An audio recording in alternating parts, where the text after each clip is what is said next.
Olá pessoal, tudo bem? Vamos fazer a leitura dos livros da Bíblia, vamos fazer o Evangelho de Mateus. A leitura vai ser a tradução oficial da CNBB e o comentário exegético será um comentário da Catena Áurea, livro compilado, não escrito por São Tomás de Aquino, a pedido do Papa Urbano IV. Tá? Então, ela não necessariamente é uma exegese para os nossos tempos, mas ela é um compilado dos santos padres e doutores da igreja até o momento, e outros nomes bastante influentes também. Tá bom? Vamos lá.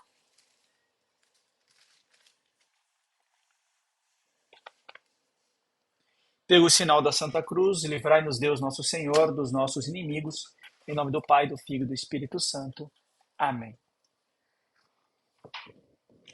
Mateus capítulo 1, versículo de 1, nós vamos até o versículo 18. Vamos até o versículo 18. Tá bom?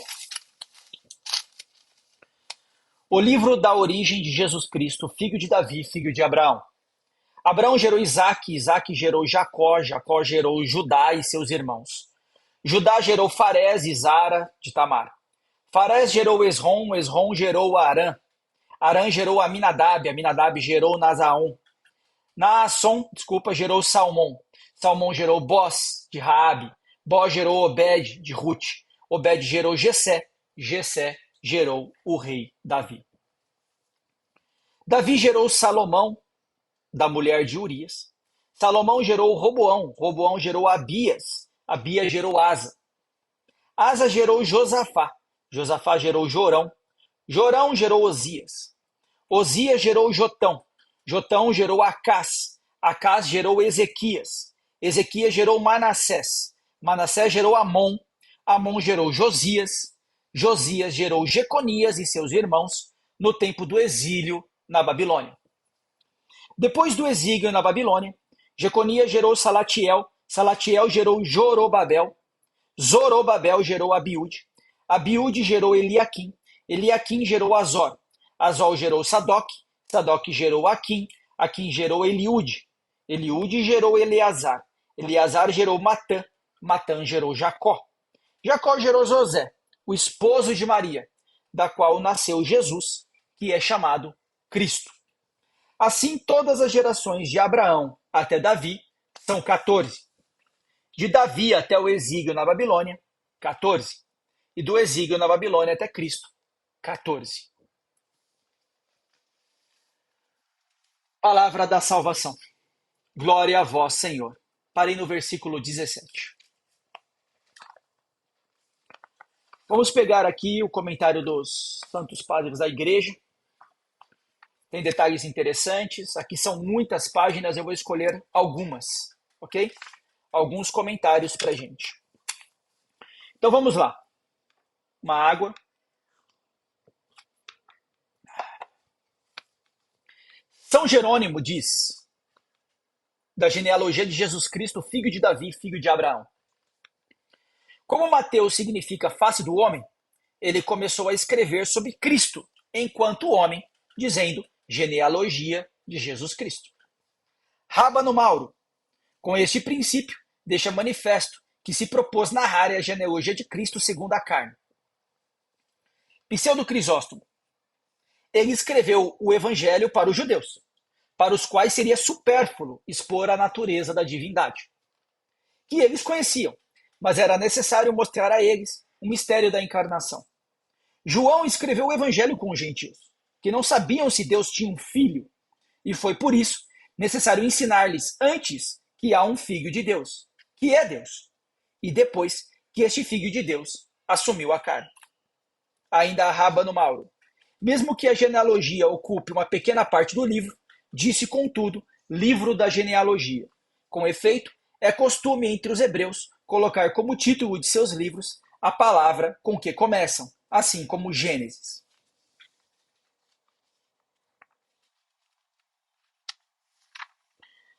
Remígio Diz livro da genealogia de Jesus Cristo, porque sabia que antes se havia escrito livro da genealogia de Adão. Iniciou assim para contrapor um livro ao outro, o novo Adão ao velho Adão, já que foi restaurado pelo novo tudo aquilo que o velho havia corrompido.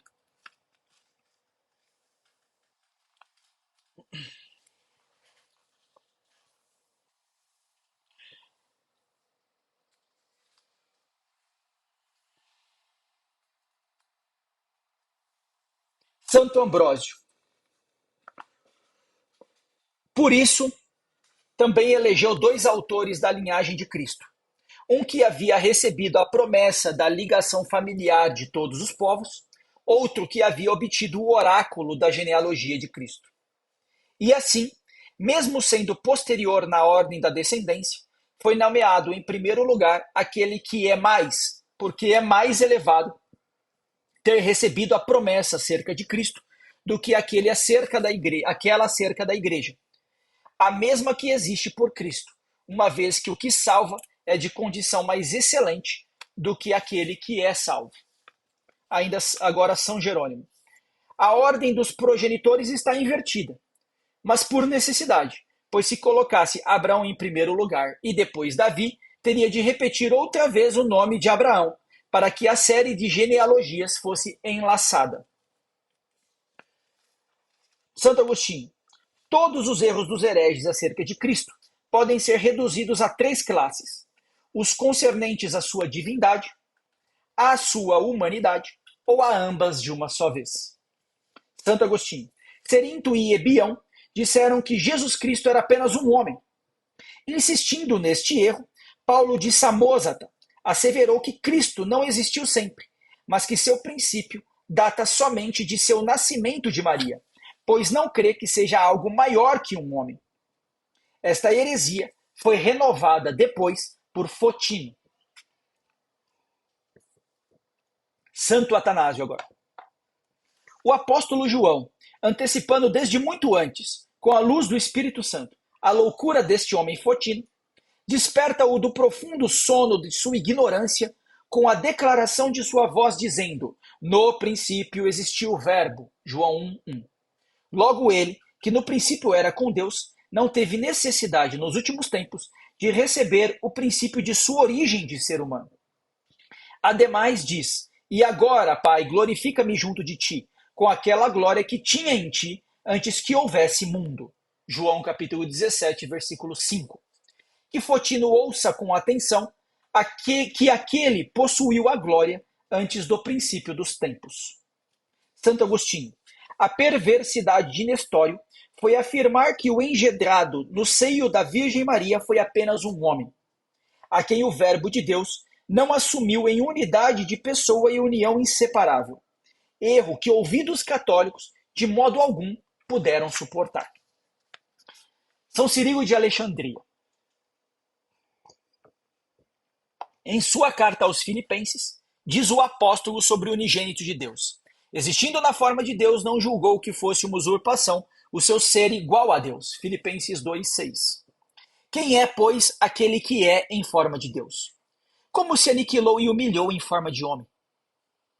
Poderão talvez dizer-nos os citados hereges, partindo Cristo em dois, em homem e em verbo, que o homem é o que sofreu o aniquilamento, separando dele o verbo de Deus.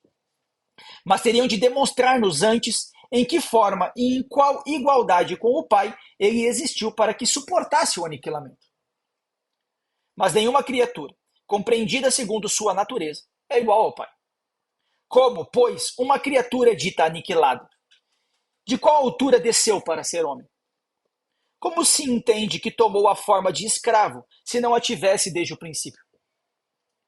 Mas, dizem eles, o Verbo, existindo igual ao Pai, habitou no homem nascido de mulher, e este é o aniquilamento. Certamente, ouço o Filho dizer aos santos apóstolos: se alguém me ama, guardará a minha palavra, e meu Pai o amará, e nós viremos a ele, e faremos nele a nossa morada. João 14:23. Ouves como diz que, naqueles que o amam, coabitarão ele e seu Pai? E crês que dizemos que ele se aniquila, se esvazia e toma a forma do escravo, porque faz morada nas almas do que o ama. E o Espírito que em nós habita, julgais também que realiza o mistério de tomar forma humana? Abade Isidoro. Mas, para não enumerar tudo, falaremos somente do ponto capital e objetivo. É uma sábia e útil disposição, e em nada prejudica a natureza inviolável que o que era Deus fale humildemente. Mas é um mal da mais alta presunção que o homem fale coisas divinas e sobrenaturais, pois, enquanto é lícito ao rei agir de modo humilde, não o é ao soldado emitir vozes imperiais. Se, portanto, Deus se fez humano, também as coisas humildes têm lugar. Se, no entanto, fosse ele um simples homem, as coisas excelsas não o teriam. Santo Agostinho. Alguns fazem de Sabélio discípulo de Noeto, que dizia que Cristo era o mesmo e idêntico Pai e Espírito Santo. Santo Ananásio. Frearei a audácia e o insensato furor deste homem com a autoridade dos testemunhos celestes, aduzindo, para demonstrar-lhe a pessoa da substância própria do Filho, não os que ele maliciosamente pretende que convenham à humanidade assumida, mas os que, sem o escrúpulo do entendimento ambíguo, confessam, unânimes, que competem à sua divindade. Lemos no Gênesis que Deus disse: façamos o homem à nossa imagem e semelhança. Eis que ele fala no plural, façamos, indicando, sem dúvida, a quem a fala é dirigida. Pois, se fosse apenas um, o texto diria que o fez à sua imagem. Mas, havendo outro, claramente se mostra que também foi feito à imagem deste.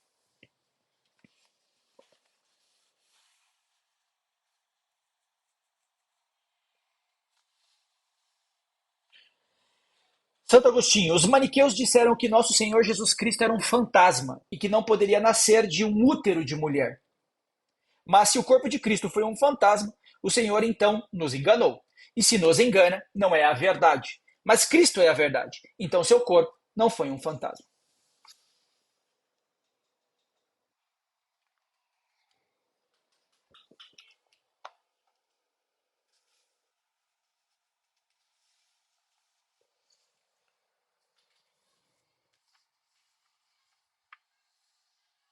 Santo Agostinho, os arianos não querem admitir que o Pai, o Filho e o Espírito Santo seja de uma só e mesma substância, natureza ou existência, mas dizem que o Filho é criatura do Pai e que o Espírito Santo é criatura da criatura. Vale dizer, criado pelo mesmo Filho. E creem que Cristo tomou a carne, sem alma. Mas João declara que o Filho não é só que não é só Desculpa. Mas João declara que o Filho não somente é Deus, mas da mesma natureza que o Pai, já que depois de haver dito e o Verbo era Deus, acrescenta todas as coisas foram feitas por ele, de onde fica claro que aquele por quem todas as coisas foram feitas não foi ele mesmo feito. E se não foi feito, não foi criado. E assim é da mesma natureza que o Pai, pois toda natureza que não é Deus é criatura.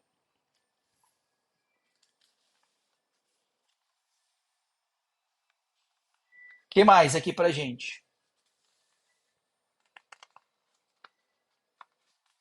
São Cirilo de Alexandria. Vamos pegar aqui Santo Agostinho primeiro.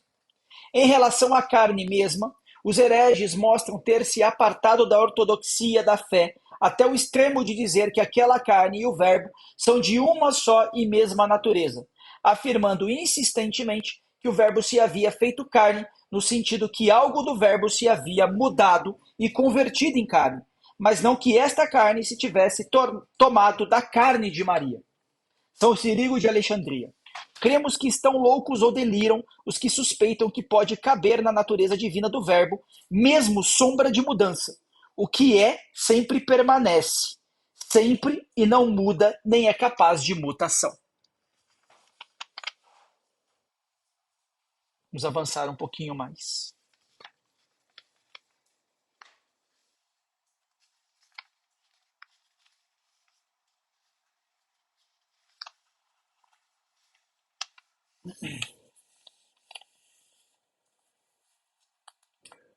Olha aqui pra gente.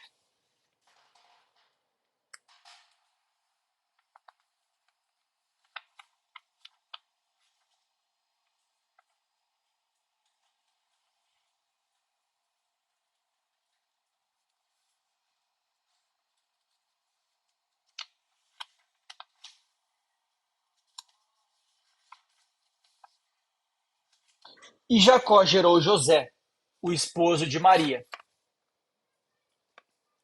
da qual nasceu Jesus, chamado Cristo. São Jerônimo diz: o imperador Juliano nos objeta, aqui, a discordância dos evangelistas, porque Mateus chama José de filho de Jacó e Lucas o chama filho de Eli. Ele ignora, sem dúvida, que é costume da Escritura chamar de pai o que o é por natureza e o que o é segundo a lei. Deus ordena a Moisés, no Deuteronômio 25, que se um irmão ou parente morre sem filhos, outro irmão ou parente tome a viúva do defunto para dar-lhe descendência. Este ponto foi largamente debatido pelo cronista africano e por Eusébio de Cesareia. Então, segundo Eusébio de Cesareia, Matã e Melque tiveram, cada um em tempos diferentes, um filho da mesma mulher, chamada Jéssica. Matã, descendente de Davi por Salomão, a havia tomado primeiro por mulher, e deixando um filho chamado Jacó, morreu.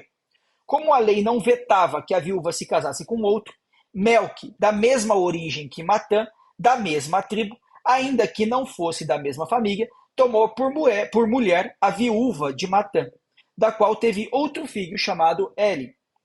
E assim Jacó e Eli, de pais distintos, foram irmãos do mesmo ventre. O primeiro destes, Jacó, tomando, conforme a lei, a viúva de seu irmão, morto sem filhos, gerou José, seu filho segundo a natureza. Por isso lemos, e Jacó gerou José. Mas segundo a lei, José também é filho de Eli, cuja mulher seu irmão Jacó havia tomado para dar-lhe descendência. Assim encontramos correta e completa a genealogia que numera Mateus, e aqui descreve Lucas, que, com expressão mais adequada, designou a sucessão legal estabelecida em favor do defunto, como uma certa espécie de adoção, tendo o bom cuidado de não nomear ninguém como tendo sido gerado em uma sucessão desse tipo.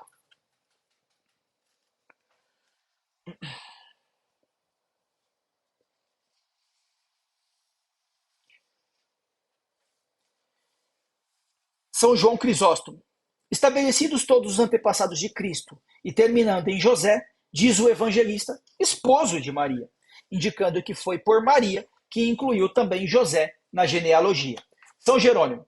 Quando ouvires a palavra marido, que não se introduza em ti a suspeita de que tenham tido conjunção carnal, mas lembra-te do costume das Escrituras, segundo o qual as mulheres prometidas em casamento são chamadas esposas e os homens prometidos em casamento, maridos. Genádio de Massília. O Filho de Deus nasceu do homem, vale dizer, de Maria, mas não de uma relação com o homem, como afirma Ebião. Por isso, o evangelista acrescenta de modo significativo, da qual nasceu Jesus. Santo Agostinho. Isto é contrário à afirmação de Valentino, que diz que Cristo não havia assumido nada da Virgem, mas que havia passado por ela como por um riacho ou um canal. Santo Agostinho. Todas as leituras agora serão de Santo Agostinho. Por que quis Deus tomar a carne no ventre de uma mulher é algo conhecido por seus desígnios secretos. Talvez para dignificar deste modo os dois sexos, assumindo a forma de um varão e nascendo de uma mulher. Ou por outra causa, que eu não diria de modo temerário. O que pela unção do óleo concedia Deus aos que eram ungidos para ser reis, realizou o Espírito Santo no homem Cristo, acrescentando uma purificação. Por isso, quando nasceu, foi chamado Cristo. Não estaria de acordo com o direito divino que José julgasse dever separar-se de Maria, porque ela não deu à luz Jesus Cristo por meio de cópula carnal, mas permanecendo sempre virgem. Com efeito, que este exemplo se apresente magnificamente aos fiéis casados, isto é, que ainda que por consenso mútuo guardem continência, a união conjugal pode permanecer, mas pela cuidadosa guarda do afeto no coração, principalmente porque a José e Maria pôde nascer um filho, sem qualquer relação. Santo Agostinho. Todos os bens do matrimônio se cumprem nos pais de Cristo, a fé, a prole e o sacramento. A prole é o próprio Senhor. A fé, porque não houve adultério. O sacramento, porque não houve separação. São Jerônimo. Mas perguntará o leitor dirigente, não sendo José o pai do Salvador? qual é o interesse em narrar a genealogia do modo contínuo até José? Responderemos, primeiramente, dizendo que não é costume da Escritura entrelaçar a ordem das mulheres nas genealogias. Por fim, dizendo que José e Maria eram de uma mesma tribo, de onde sabemos que, segundo a lei, ele estava obrigado a tomá-la em sua família, e porque foram recenseados simultaneamente em Belém, como gerados por uma mesma linhagem. Santo Agostinho.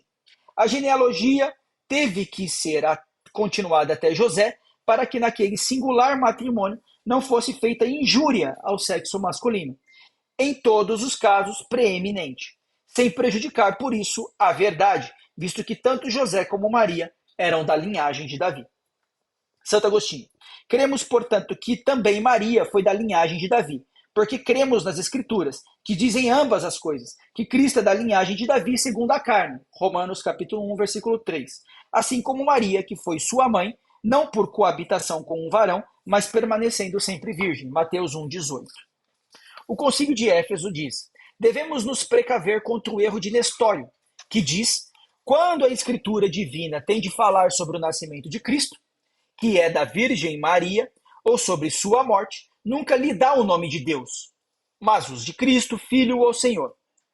Três termos significativos das duas naturezas, que por vezes se referem à natureza divina, outras à natureza humana, e algumas a ambas de uma só vez. Aqui está uma prova.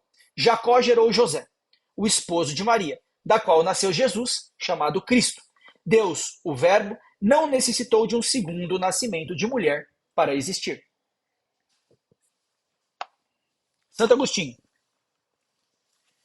Mas não foi uma pessoa o Filho de Deus e outra o Filho do homem, mas uma mesma pessoa. Cristo, Filho a um só tempo de Deus e do homem. Assim como em um mesmo indivíduo, uma coisa é a alma e outra coisa é o corpo, no mediador entre Deus e os homens, uma coisa foi o Filho de Deus e a outra o Filho do homem. Digo outra coisa pela diferença de natureza, não pela unidade de pessoa. Mas objeta o herege. Não sei como ensinais que nasceu no tempo, o mesmo que dizeis coeterno ao Pai, posto que o nascer é como um certo movimento de um ser que não existe antes de nascer e para o qual o nascer traz o ato de existir, de onde se infere que o que já existia não pôde nascer e o que se pôde nascer não existia antes. Ao que responde Agostinho, suponhamos, como muitos querem, que há no lugar uma alma geral, que de tal sorte vivifica todas as sementes por uma certa operação inefável, que permanece sempre distinta das naturezas engendradas.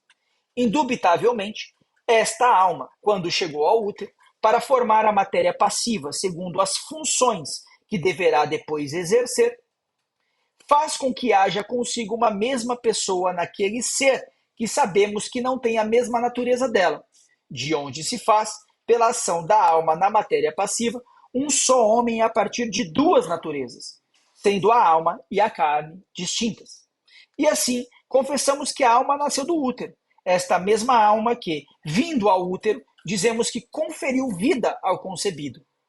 Afirmarei que ele é dito nascido de mulher, que lhe formou um corpo a partir de si mesma, no qual ele poderia nascer. Não como se, antes dele nascer, sua mãe pudesse, no que se refere a ele, não estar enraizada no ser. Assim, portanto, de uma maneira ainda mais incompreensível e sublime, o Filho de Deus nasceu, tomando para si a perfeita humanidade de sua mãe. Ele que, por sua singular onipotência, é a causa do nascimento de todas as coisas geradas. Vamos seguir um pouco mais os comentários.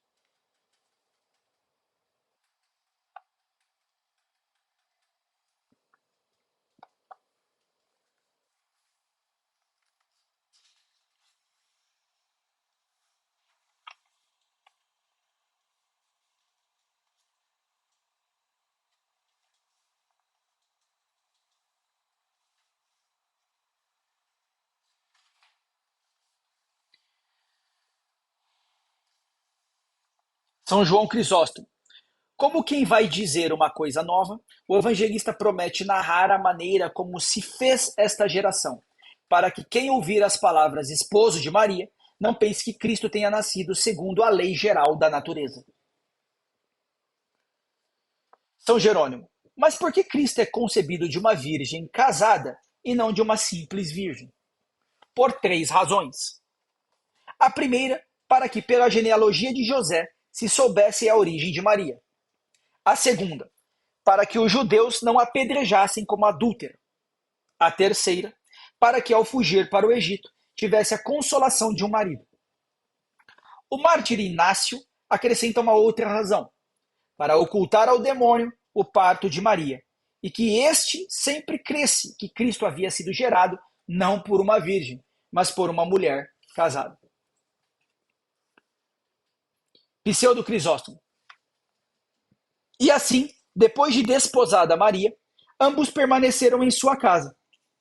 Porque assim como na que concebe na casa do marido se entende uma concepção natural, na que concebe antes de desposar, a suspeita de infidelidade. São Jerônimo, um tal Reuvídio, homem turbulento e que faz de tudo matéria para discussão, começou a blasfemar contra a mãe de Deus, formulando assim sua primeira tese. Mateus diz: e sendo desposada, vede como diz desposada e não comprometida, como vós dizeis, e desposada não por outra causa, senão para casar-se depois. Orígenes vai dizer, desposada com José, mas não carnalmente unida. A mãe deste foi mãe imaculada, mãe incorrupta, mãe intacta. A mãe deste, de quem? A mãe do Senhor, unigênito de Deus, do Rei universal, do Criador de tudo e Redentor de todos. São Cirilo de Alexandria. O que se pode ver na Santa Virgem acima das demais mulheres? Se Maria não fosse a mãe de Deus, mas somente de Cristo ou do Senhor, como diz Nestório, não haveria nenhum absurdo em se permitir chamar mãe de Cristo a mãe de cada um dos homens ungidos. Mas somente a Santa Virgem, acima das outras mulheres, é conhecida e chamada pelo nome de Mãe de Cristo, pois gerou não um simples homem como nós, mas o Verbo de Deus Pai encarnado e feito homem. Mas talvez responda Nestório, pensas tu que a Virgem tenha sido feita mãe da divindade? E também a isso dizemos que o Verbo de Deus nasceu da própria natureza de Deus e sem princípio no tempo, é coeterno com o Pai. Nos últimos tempos, no entanto, o Verbo se fez carne. Vale dizer, uniu-se a um corpo animado por uma alma racional. Por isso dizemos que nasceu de uma mulher segundo a carne. Este mistério se assemelha, de certo modo, ao nosso nascimento. As mães subministram à natureza uma carne condensada, que paulatinamente se vai perfazendo até a forma humana. Mas Deus infunde um espírito no ser vivo, e ainda que a mãe somente o seja do corpo terreno, ela é considerada e chamada mãe do ser vivo como um todo. Observamos uma coisa semelhante no nascimento do Emanuel, Deus conosco. O Verbo de Deus nasce na eternidade da natureza do Pai. Mas, porque assumiu uma carne fazendo a própria, é necessário confessar que nasceu segundo a carne por uma mulher. Portanto, uma vez que ele é verdadeiramente Deus, de que maneira hesitará alguém em chamar a Santa Virgem de Mãe de Deus? São Pedro Crisólogo. Não te perturbem nem ofendam aos teus ouvidos as palavras concepção e parto, porque a virgindade afasta toda desonra humana, em que pode ferir a vergonha a união da divindade com a pureza. Sua sempre querida amiga, união cujo mensageiro é um anjo, a fé é a madrinha de casamento, a distribuição é a castidade, a doação é a virtude, o juiz é a consciência, a causa é Deus. O ato de conceber é sem violação. O parto é virgindade e a mãe é virgem.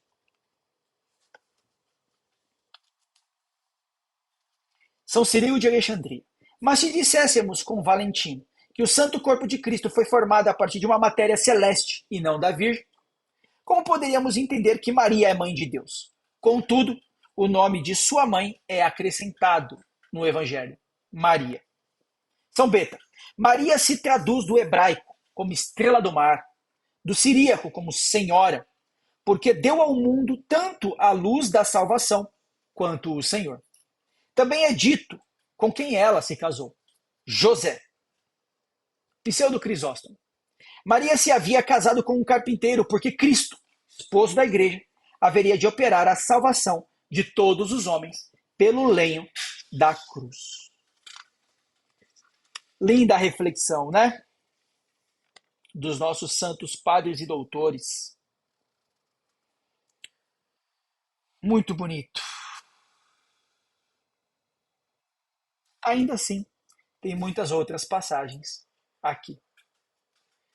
Mas acho que essas já nos ajudam a entender um pouco da profundidade exegética desses santos homens. Muito obrigado, Senhor Deus, por ter feito o homem, ainda que elevado ao céu, tenha permanecido entre nós o seu corpo e a sua santa igreja, da qual o Senhor ilumina tamanha sabedoria. Um excelente dia a todos. Tchau, tchau.